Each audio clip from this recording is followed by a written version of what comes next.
मैं संगीत झा स्कैनर अड्डा में आपका स्वागत करता हूं। आज का जो लेक्चर है वो सेट थ्योरी है। इस सेट थ्योरी पर हम लोग डिस्कस करेंगे। सेट थ्योरी के सबसे पहले हम लोग डेफिनेशन देखेंगे। सेट थ्योरी का जो डेफिनेशन है, well defined collection of distinct object is known as set. जो आपके वेल डिफाइंड कलेक्शन होंगे, well defined collection of distinct object is known as set कहलाएगा।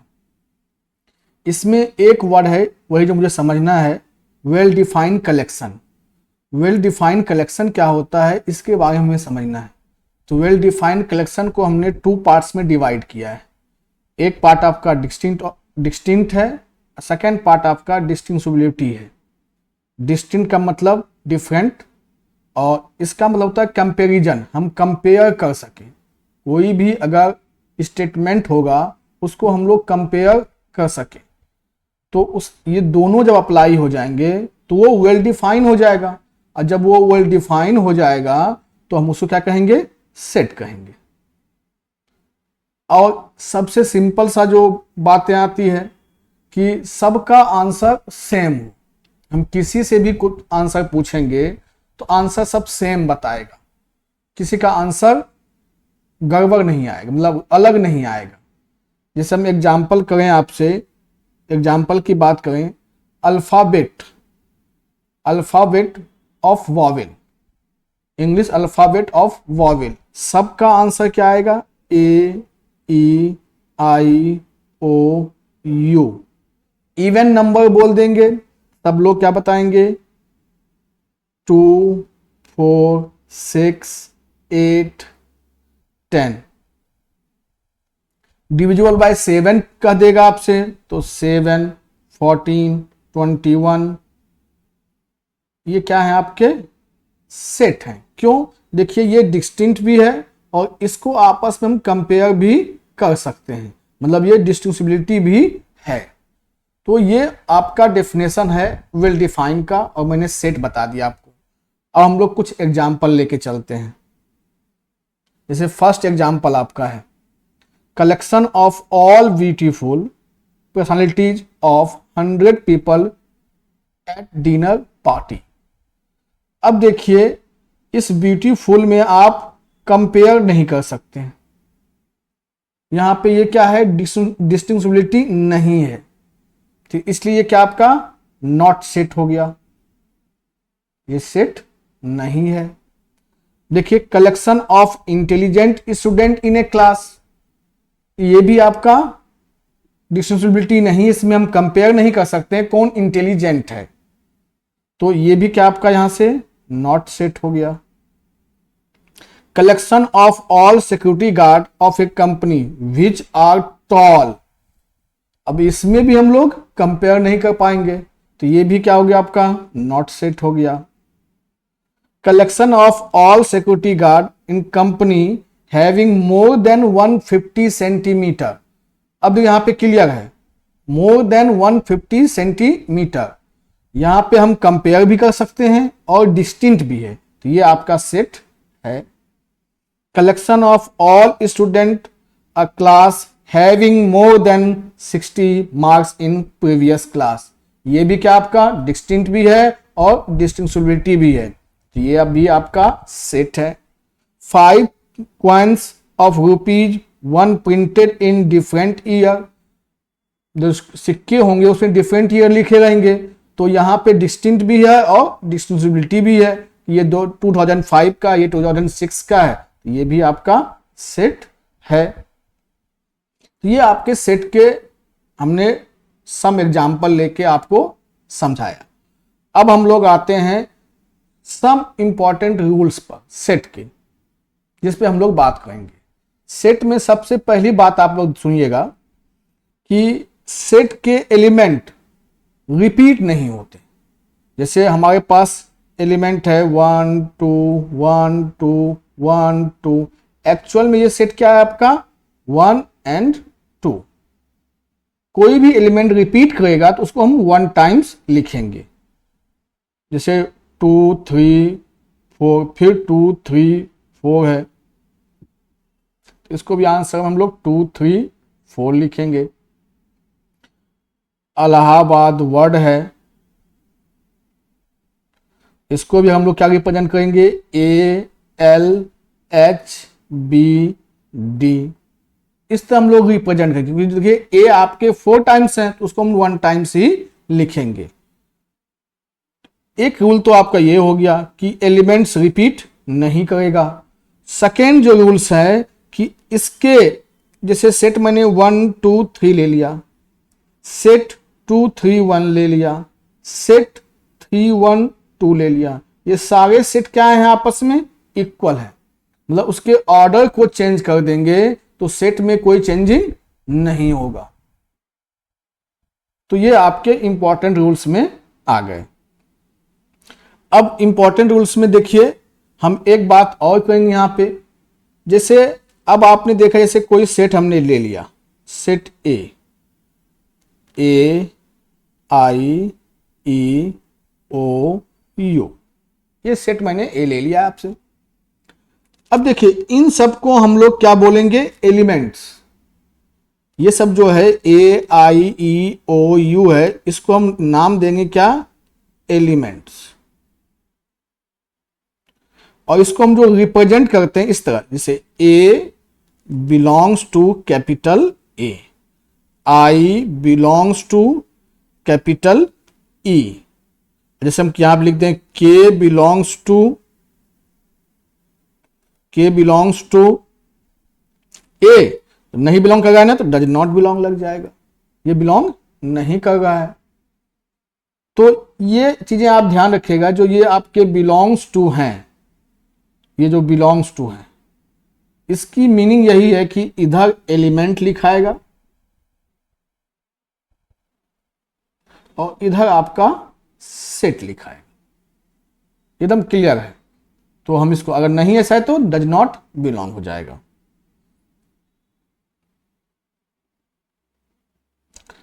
अब आते हैं हम लोग रिप्रेजेंटेशन ऑफ सेट। सेट को जो रिप्रेजेंट करते हैं, 2 मेथड से हम लोग रिप्रेजेंट करते हैं। एक मेथड होता है आपका जो आपके सामने लिखा भी है, टेबुलेशन मेथड या रोस्टर मेथड, एक ये होता है। और सेकेंड जो होता है वो सेट बिल्डर फॉर्म, अभी हम इसके आगे देखेंगे। पहले हम लोग रोस्टर मेथड को समझ लेते हैं, टेबुलेशन मेथड को समझ लेते हैं। रोस्टर मेथड क्या है, इन्होंने all the elements belonging to set are written in curly bracket and separate by comma. तो कामा से हम लोग कर्ली ब्रैकेट में सेपरेट कर देंगे तो ये आपका हो जाएगा रोस्टर मेथड। जैसे मैंने एक एग्जांपल लिखा है, if A is the set of days of week, तो हमने क्या लिखा है कि किसका सेट है, डेज ऑफ वीक का है। तो A equal to Monday, Tuesday, Wednesday, Thursday, Friday, Saturday, Sunday, सारे एलिमेंट को हमने लिख दिया और कामा लगा के मैंने सेपरेट कर दिया। इसके एग्जाम्पल आप और भी लिख सकते हैं, जैसे हम और बात करें आपसे, इवन नंबर,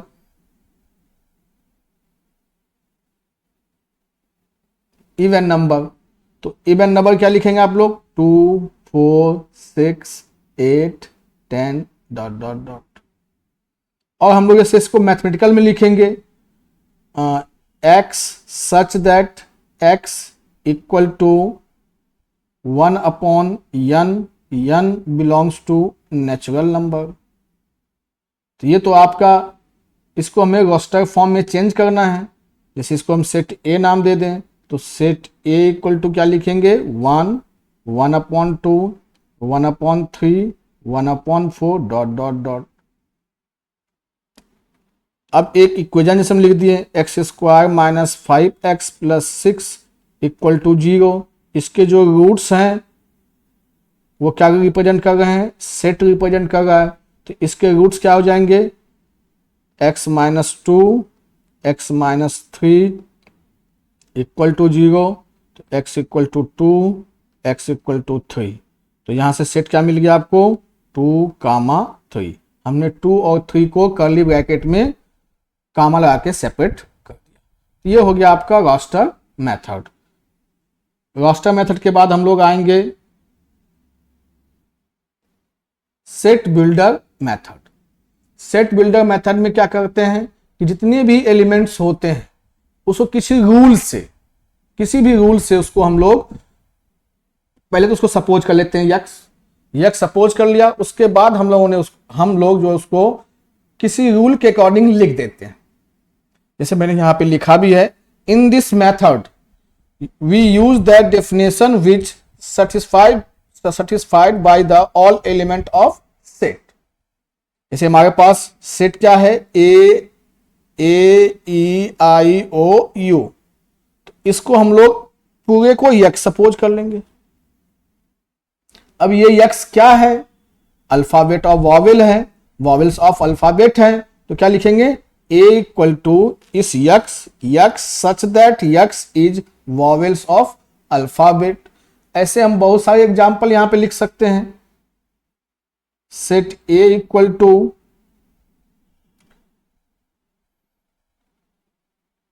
2 4 6 8 10 ... तो इसको हम लोग दो तरह से लिख सकते हैं। एक तो मैथमेटिक्स से, जैसे x such that x equal to 2n करते हैं और यहां n लगा दें, n belongs to capital N comma. या इसको हम लोग इस तरह भी रिप्रेजेंट कर सकते हैं, x सच दैट x, इस पूरे को x सपोज कर लिया हमने।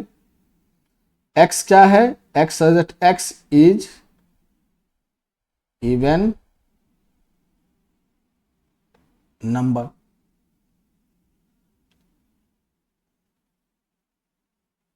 सेट b इक्वल टू आपका है 1/1, 1/4, 1/9, 1/16 ... तो इस पूरे को हमने क्या सपोज कर लिया, यक्स सपोज कर लिया। तो सेट b इक्वल टू लिखेंगे x such that x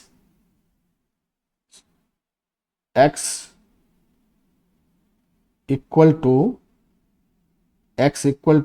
1/n², n belongs to capital N। तो इस तरह हम लोग सेट बिल्डर फॉर्म में लिखते हैं। रूल समझ में आ गया होगा कि कोई भी अगर आपके एलिमेंट्स हैं, कोई भी सेट हैं आपके पास, उसके सबको एक्स सपोज कर लीजिए। सारे एलिमेंट को आप लोग एक्स सपोज कर लीजिए। एक्स सपोज करने के बाद देखिए क्या रूल्स है, उस रूल को आप मैथमेटिक्स से या स्टेटमेंट से लिख सकते हैं। तो वही आपका क्या कहलाएगा, सेट बिल्डर मेथड।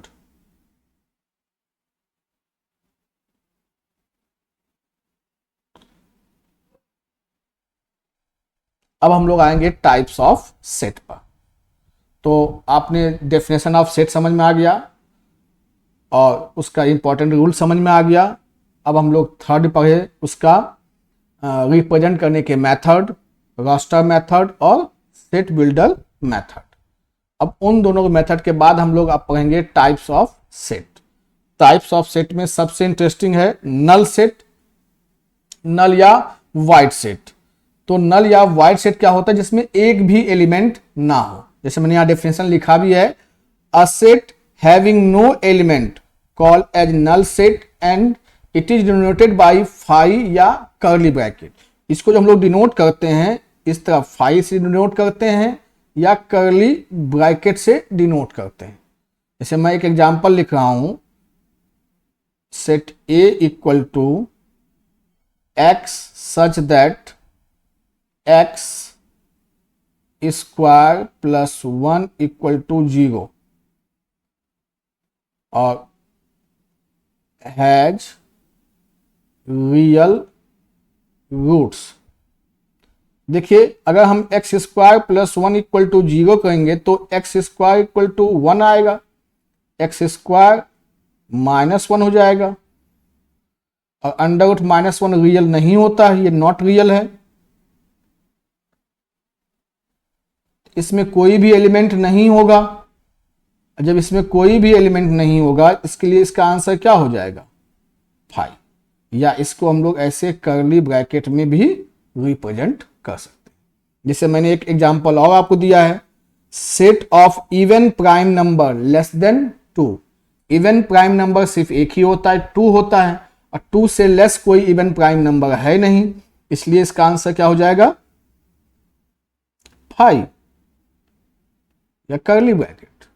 फिर देखिए a equal to x, x belongs to natural number, x क्या है हमारा नेचुरल नंबर है, और लेना क्या है मुझे 5 से ग्रेटर और 6 से लेस। तो बताइए क्या पॉसिबल है, इसका आंसर क्या हो जाएगा आपका, मतलब ऐसा सेट लेंगे जिसमें एक भी एलिमेंट ना हो लेकिन किसी रूल को वो फॉलो करे, तो वहां हम लोग आंसर 5 लिखते हैं। जो 5 होता है ये ध्यान रखिएगा, जो 5 होता है सभी सेट में होता है, बस दिखता नहीं। जैसे कोई भी नंबर हम लिखते हैं 5 लिखे तो 5 के आगे प्लस नहीं दिखता, लेकिन एक्चुअल में इसका वैल्यू +5 ही होता है। तो वैसे ही कोई भी सेट लेंगे आप, सब सेट में 5 होगा लेकिन 5 दिखेगा नहीं, क्योंकि नल सेट है, उसमें कोई एलिमेंट नहीं है, इसलिए वो दिखेगा नहीं, लेकिन सारे सेट में वो 5 है। तो यहीं से हम लोग रिप्रेजेंट करते हैं 5 is subset of all set. जितने भी सेट होंगे वो 5 उसका सबसेट होगा। तो ये आपके नल सेट का डेफिनेशन हो गया।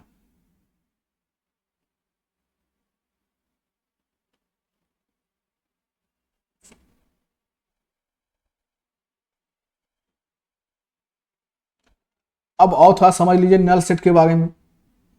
जैसे हम लोग सेट ए जो है,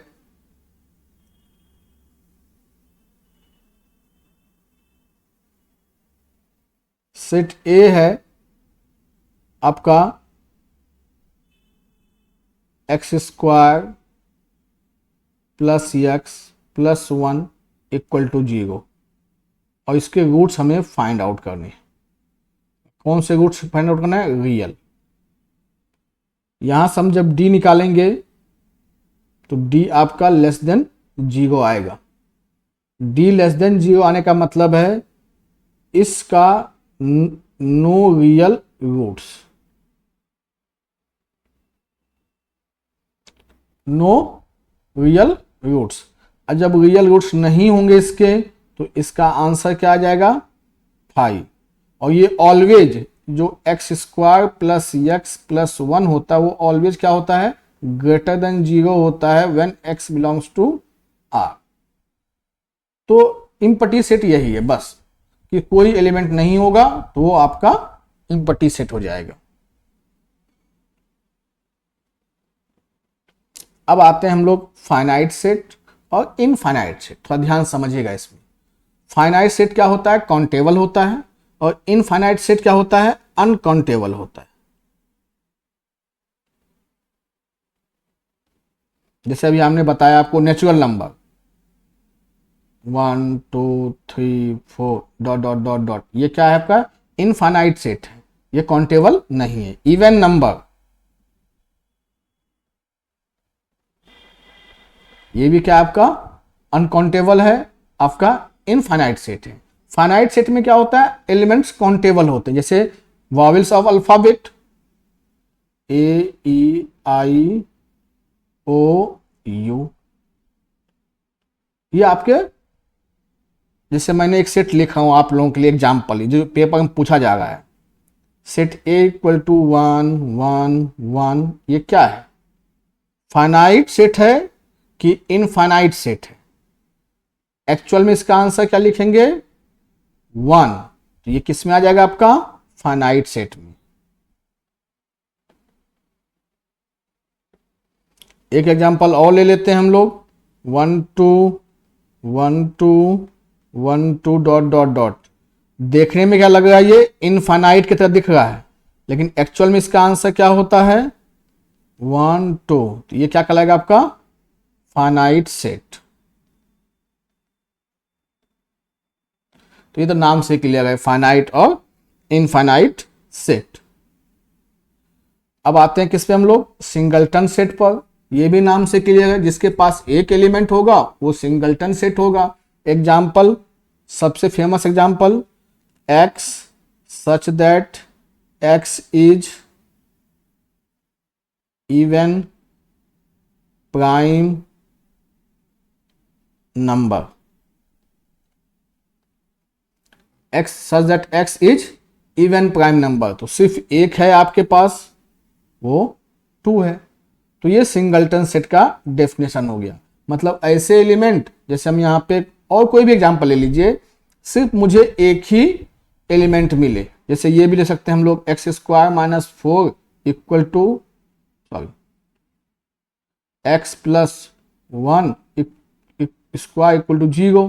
तो यहाँ से भी एक्स की वैल्यू क्या आएगी, -1 आएगी, 2 वैल्यू, लेकिन दोनों वैल्यू क्या होगी, सेम होगी। तो जब इसको सेट में रिप्रेजेंट करेंगे तो ऐसे थोड़ी रिप्रेजेंट करेंगे, एक्चुअल में आंसर क्या हो जाएगा इसका, ये। तो ये भी आपका क्या है, सिंगलटन सेट है। अब आते हैं डिसजॉइंट सेट पर। डिसजॉइंट सेट पे क्या होगा कि ऐसे सेट लेना है आप लोगों को जिसका कोई भी एलिमेंट कॉमन ना हो। 2 सेट लेंगे, उसमें कोई भी एलिमेंट कॉमन नहीं होना चाहिए। जैसे मैंने सेट ए ले लिया, इवन नंबर, सेट बी ले लिया मैंने, ऑड नंबर। ये दोनों क्या आपस में डिसजॉइंट सेट है। सेट ए ले लिया मैंने 1 2 3, सेट बी ले लिया मैंने 4 5 6, ये भी डिसजॉइंट सेट है। सेट ए ले लिया मैंने A B C, set B ले लिया मैंने डी ई एफ। तो ये दोनों सब क्या हैं, आपके डिसजॉइंट सेट हैं।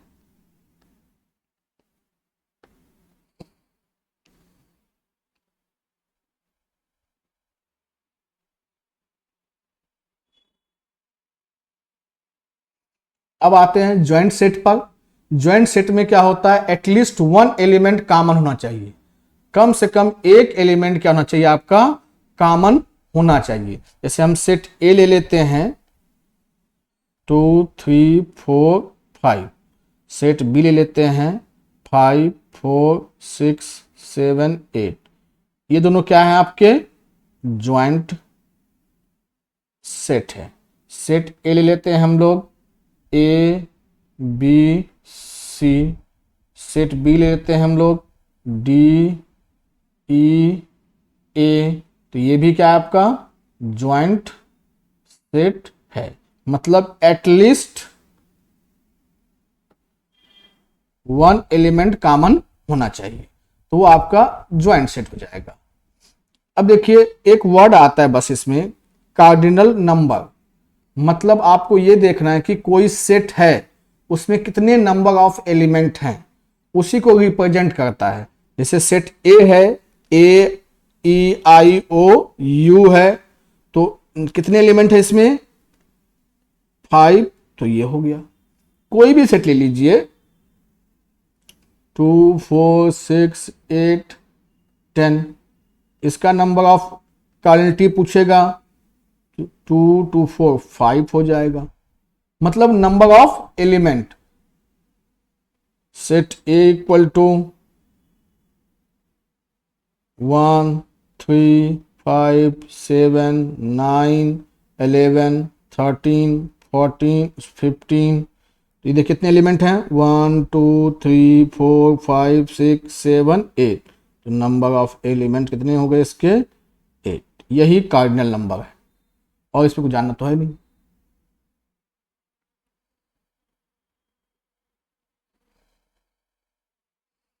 इक्वल एंड इक्विवेलेंट सेट, इसके बारे में हम लोग को जानना है। देखो इक्विवेलेंट सेट क्या होता है, जिसमें कार्डिनल नंबर सेम हो। एलिमेंट सेम होना इंपॉर्टेंट नहीं है। अगर कार्डिनल नंबर सेम होगा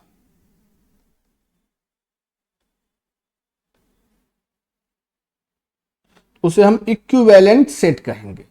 जैसे सेट ए ले लेते हैं हम लोग 2 4 3, सेट बी ले लिया मैंने 5 6 7।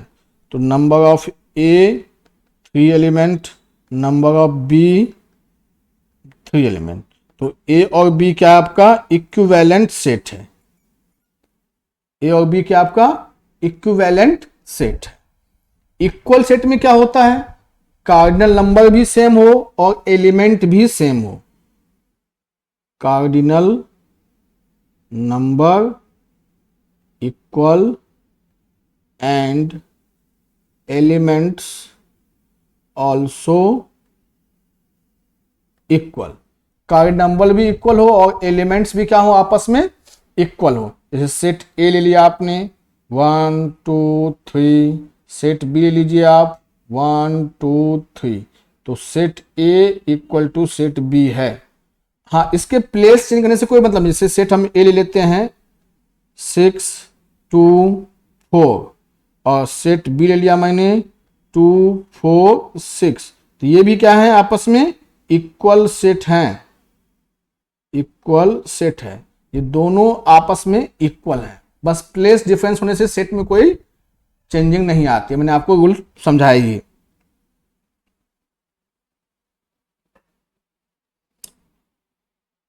अब आ जाएंगे हम लोग सबसे इंपॉर्टेंट सबसेट, इसी पे हम लोग आगे डिस्कस करेंगे। अब सबसेट क्या होता है कि दो सेट होंगे, ए और बी आपके दो सेट होंगे, वो दो सेट क्या हो एक दूसरे में कंटेन हो जाए। सेट ए जो है बी में अगर कंटेन हो गया, मतलब सेट ए के सारे एलिमेंट सेट बी में चले गए, तो हम क्या कहेंगे कि ए जो है वो सबसेट ऑफ बी है। सेट ए ले लीजिए आप, जैसे मैंने 2 4 6 ले लिया। सेट बी हमने 2 4 6 8 10 ले लिया, तो यहां क्या कहेंगे कि ए सबसेट है बी का। ए जो है वो बी का सबसेट है, मतलब इसके सारे एलिमेंट इसमें कंटेंट होना चाहिए। इसमें ज्यादा हो जाए ठीक है, नहीं ज्यादा हो तब भी कोई दिक्कत नहीं है। ये set A equal to 2 3 4 5, set B equal to भी 2 3 4 5, तो ये ए सबसेट ऑफ बी हो जाएगा। अब इसमें एक वर्ड आता है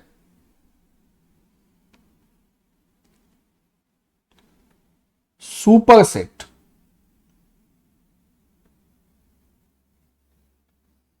प्रॉपर सबसेट,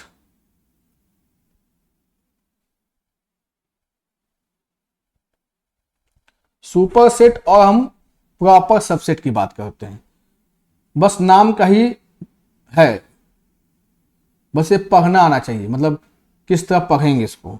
सेट ए है आपका 2 6 8 10, सेट बी है आपका 2 6 8 10 11। अब यहां देखिए हम क्या लिखेंगे, A proper subset of B. Proper subset का मतलब होता है कि बी में आपका एटलीस्ट 1 एलिमेंट एक्स्ट्रा होना चाहिए। अगर एक एलिमेंट एक्स्ट्रा है तो हम कहेंगे कि A is power set of proper subset of B. A is proper subset of B. इसी को उलट के पढ़ दीजिए बस। क्या यहां से पहला क्या पढ़ेंगे आप लोग, ए